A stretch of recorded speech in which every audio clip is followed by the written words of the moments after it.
Perkenalkan, nama saya Dan Eliezer Rian Andani dengan NIM 415190100120. Baiklah, saya akan menjelaskan tentang pertanyaan-pertanyaan yang ada pada tugas besar 1 pada mata kuliah Deep Learning dengan dosen pengampu Henry Noprison. Baiklah, pertanyaan pertama. Jelaskan ciri utama algoritma machine learning. Ciri utama pada algoritma machine learning terdapat 3 hal, yaitu supervised learning, kemudian unsupervised, dan reinforcement. Supervised merupakan algoritma yang terarah, unsupervised algoritma tak berarah, dan reinforcement learning berfokus pada proses pembelajaran yang diatur. Pertanyaan nomor 2. Apa yang mempengaruhi kinerja model machine learning?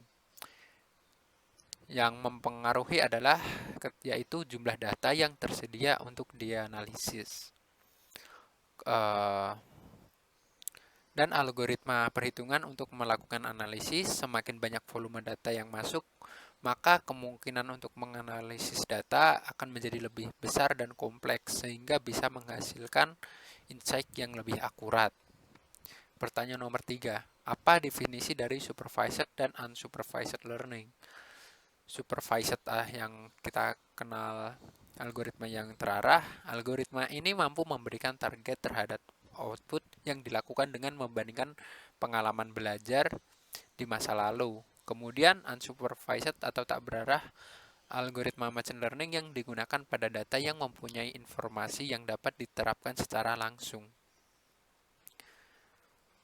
Kemudian pertanyaan nomor 4. Jelaskan secara singkat mengenai reinforcement learning. Algoritma reinforcement learning merupakan algoritma yang mempunyai kemampuan untuk berinteraksi dengan proses belajar yang dilakukan. Algoritma ini akan memberikan point reward saat model yang diberikan semakin membaik dan mengurangi point error saat model yang dihasilkan semakin memburuk. Kemudian pertanyaan nomor 5.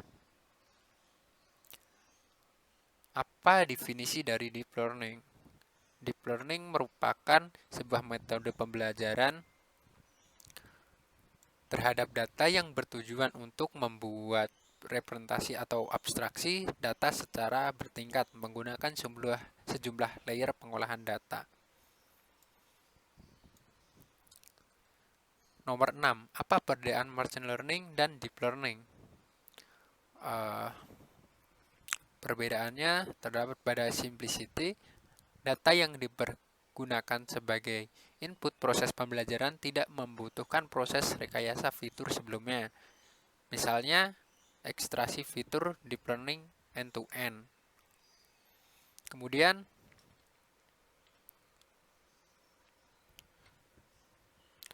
scalability. Scalability merupakan proses pembelajaran model data deep learning memungkinkan implementasi secara paralel sehingga bisa memanfaatkan kapasitas grafik atau grafik processor unit atau GPU. Kemudian atau juga tensor processor unit atau TPUS. Perbedaan yang ketiga, versatility atau adaptability. Model deep learning sebuah model yang mampu untuk terus-menerus melakukan pembelajaran secara online.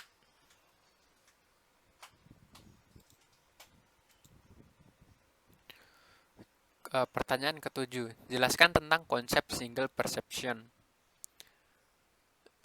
Single perception layer merupakan satu teknik jaringan saraf tiruan yang paling sederhana. Jaringan ini hanya memiliki lapisan input dan lapisan output. Jaringan ini termasuk supervised learning, artinya metode pembelajarannya dilakukan melalui contoh-contoh yang sudah ada. Pertanyaan keempat.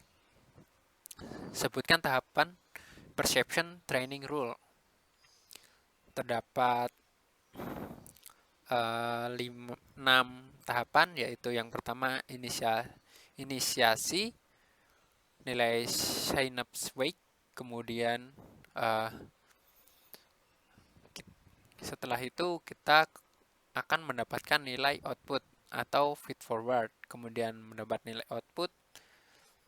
Kemudian apabila nilai output sesuai dengan desired output, tidak perlu mengubah apa-apa. Apabila nilai output tidak sesuai dengan desired output, hitung nilai error loss, kemudian dilakukan perubahan terhadap learning parameter. Dan langkah terakhir, ulangi langkah-langkah ini semakin tidak ada perubahan nilai error. Nilai error kurang dari sama dengan suatu threshold-nya biasanya mendekati 0 atau sudah mengulangi proses latihan sebanyak threshold berapa kali. Pertanyaan ke-9, apa yang dimaksud dengan likelihood dan likelihood function di Bayesian probability? Likelihood function adalah fungsi yang mendefinisikan peluang data untuk asumsi atau pengetahuan tentang X yang berubah-ubah. X yang dapat diatur. Dengan likelihood function kita akan mengoreksi pendapat akhir kita yang dapat digunakan untuk mengambil keputusan. Secara umum, probabilitas Bayesian mengubah prior menjadi posterior. Akibatnya adanya kepercayaan baru atau likelihood. Jelaskan mengenai univariate dan multivariate Gaussian. Univariate adalah analisis data secara serentak di mana data yang diamati hanya memiliki satu variabel dependent atau variabel tidak bebas pada setiap objek yang diamati. Kemudian multivariate adalah analisis data secara serentak di mana pada data tersebut terdapat lebih dari satu variabel dependent pada setiap objek yang diamati.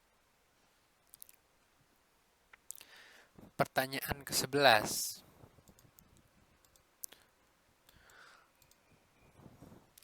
Jelaskan perangkat keras yang digunakan untuk pengolahan data menggunakan deep learning. Perangkat keras yang digunakan untuk deep learning adalah GPU atau Graphic Processor Unit, kemudian TPU, Tensor Processing Unit, kemudian GPU dan TPU merupakan unit pemproses data di dalam perangkat keras. Komputer yang memungkinkan dengan mempresentasikan pengolahan data ke dalam organisasi metrik, maka algoritma model pembelajar deep learning dapat memanfaatkan daya komputasi yang tinggi dari GPU dan TPU, sehingga membantu mempercepat waktu proses pembelajaran model deep learning dengan jumlah yang lebih besar pastinya. Kemudian 12. Menurut Anda, tools atau software apa yang mudah digunakan untuk deep learning?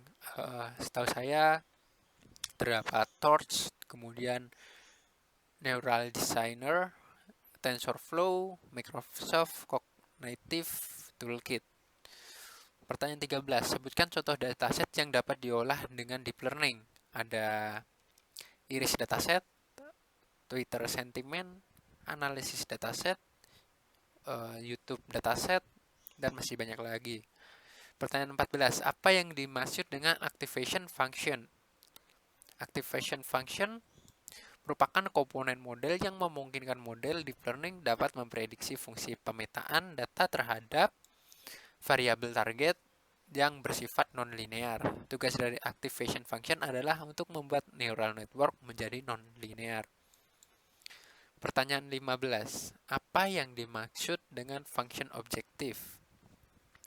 Function objektif adalah sebuah persamaan matematika yang digunakan untuk mengukur secara kuantitatif kinerja sebuah model machine learning dalam mengoperasikan sebuah fungsi yang memikat atribut data input terhadap atribut label. Pertanyaan 16. Baik, pertanyaan ke-16. Sebutkan formula yang digunakan untuk validasi model deep learning.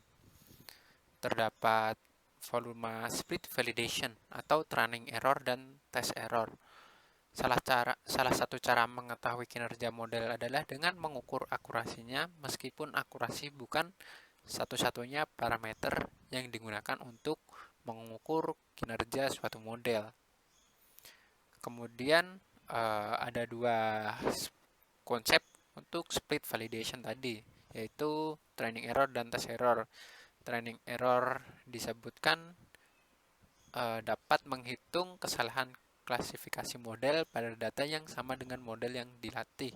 Kemudian test error didapatkan dengan menggunakan dua data yang sepenuhnya terpisah. Salah satu model data latih dan lainnya menghitung kesalahan klasifikasi atau data uji. Pertanyaan 17. Apa tujuan dari pembelajaran atau training pada sebuah data, pemrosesan data? Data training digunakan untuk melatih algoritma, sedangkan data test dipakai untuk mengetahui performa algoritma yang sudah dilatih sebelumnya ketika menemukan data baru yang belum pernah dilihat sebelumnya. Pertanyaan 18. Apa yang dimaksud dengan steepest gradient descent? Metode steepest descent yang diperkenalkan oleh Cauchy adalah metode gradien sederhana untuk pengoptimalan kinerja.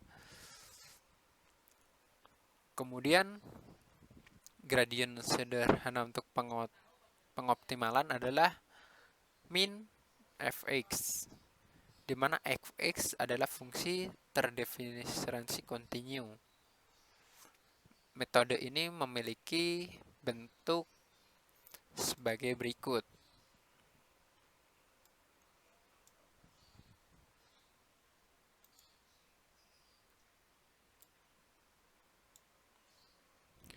X K plus 1 sama dengan XK plus alpha K dalam kurung minus GK.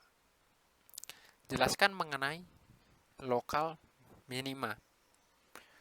Lokal minima dalam bahasa Indonesia atau minimum lokal dari suatu fungsi yang titik di mana nilai fungsi lebih kecil daripada titik terdekat, tetapi mungkin lebih besar daripada titik yang jauh. Pertanyaan terakhir, pertanyaan 20, apa yang dimaksud dengan gradien? Gradien merupakan strategi pengoptimalan paling populer yang digunakan dalam pembelajaran machine learning dan deep learning saat ini. Ini digunakan ketika melatih model data dapat dikomunikasikan dengan algoritma, mudah dipahami dan dapat diimplementasikan dengan mudah. Setiap orang yang bekerja dengan pembelajaran mesin harus memahami konsepnya.